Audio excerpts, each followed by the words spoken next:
Hello there, this is Jedi Master Daniel 96, and today's video we're going to be talking about Maul Shadow Lord, the new Star Wars animated series on Disney Plus that just came out this Monday. And we have the 2 episode premiere with the episodes The Dark Revenge and Sinister Schemes. And it won't be an episode by episode breakdown of each episode. I'm going to kind of give you the general story in a way, and this is gonna be more like off scripted in that's kind of how I am with a lot of the show and movie reviews, kind of way to put it. So that's kind of that. And anyway, let's dive in. So with Maul Shadow Lord's 2 episode premiere, it pretty much sets the stage on what the show is going for. We're pretty much tapping into more the criminal underworld aspect of the Star Wars universe. And this is, like set after the Clone Wars. So this is like, Maul in the aftermath, like after the Siege of Mandalore, like a year after, which the Siege of Mandalore is the final arc of the Clone Wars, which runs concurrently with the events of Revenge of the Sith. And this is, obviously before Maul's appearance in Solo, which, Solo takes place in 10 BBY, as Maul Shadow Lord takes place in 18 BBY. So this is about 8 years before Solo, for those that are wondering. And when you think about with all these Star Wars shows, we do have a good amount set between the events between Revenge of the Sith and A New Hope. I mean, you already have, this show, Maul Shadow Lord, The Bad Batch, and Rebels for the animation, and then you have the live action with Kenobi and Andor, and then you have the standalone movies with Rogue One and Solo.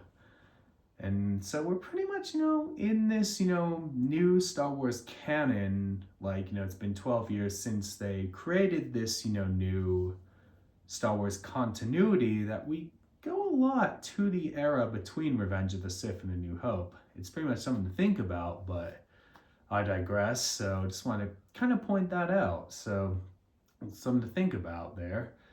And with this, main story of the episode premiere, Maul wants a Twi'lek named Devon. Like, she's a Jedi, and Maul wants her as like a weapon for his syndicate. And then we have, run-ins with this character named Vario, which, has some dealings in the criminal underworld. And then we have a plot line with the shipment, which we see the Pikes in here. And then, Maul, defeats the Pikes and everything to get the shipment and everything. So that's that. And how the Twi'lek character comes in the hands of Maul. She gets arrested. And then once Maul, breaks into the prison and gets Vario and then, the Twi'lek Devon. So that's kind of how things come into play there. And then we have a cop character named Lawson, and he kind of, investigates, with Maul and everything, like on who he is, and he doesn't know about the Shadow Collective, and then he goes to someone to talk about the Shadow Collective, and then this person tells him about what all the different criminal syndicates, like, with the Shadow Collective, Black Sun, Crimson Dawn, and the Pikes. And I wonder, we'll see the other criminal syndicates in here. I wonder if, we'll get, Dryden Voss, for Crimson Dawn. I'd like to see that in here. And then we, hopefully we'll see more of Black Sun. And I'd like to see, Prince Shizor from Shadows of the Empire make an appearance in this show. And we know he's canon by name in the Crimson Reign comics, so something to think about there. But I think they'll show the other fallen character from the Clone Wars in here. I think he's likely to make an appearance for, the Black Sun. If I was a betting man, that's kind of my thoughts there. So a lot of things to think about with this, on where they could go with everything.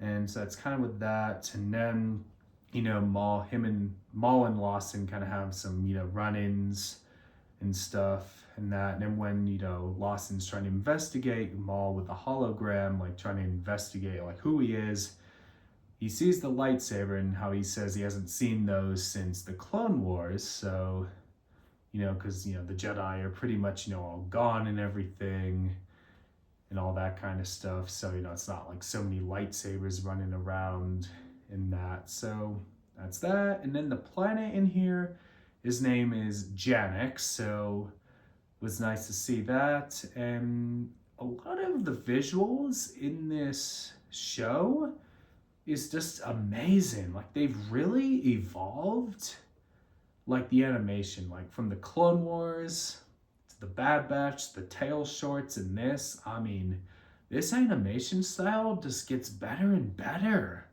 Like, it's just so beautiful. Like, it's just, like, it's so good to look at. Like, this is some breathtaking animation in here. Like, that's kind of that. And the tone of the show has a more darker approach. Like, this could be enjoyed by adults as well. And I know some people get put off by the animation because I think it's too kiddish, but not really. Like, Maul Shadow Lord proves that adults can enjoy the Star Wars animated content. And with this 2-episode premiere, it really shows how Star Wars animation matters just as much as the live action does. That's pretty much, like, this show makes a case for that.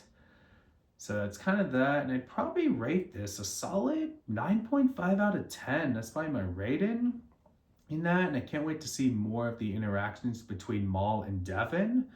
And Devin obviously escapes, and we'll have to see where things go. So that's kind of a little overview of some things from the 2-episode premiere, and I may have been a little rusty talking about a TV show because it's been a year. And that does it for me in this video. Don't forget to like this video, subscribe to the channel, comment down below what did you think of the 2-episode premiere of Maul Shadow Lord. Let me know in the comments down below. Share this video. Let's get to 800 subscribers. And you can follow me on Bluesky, Jedi Master Daniel 96, Instagram, JMD96_YT. You can follow me on Twitter at DanRS87 and Facebook, Jedi Master Daniel 96. May the Force be with you. Bye.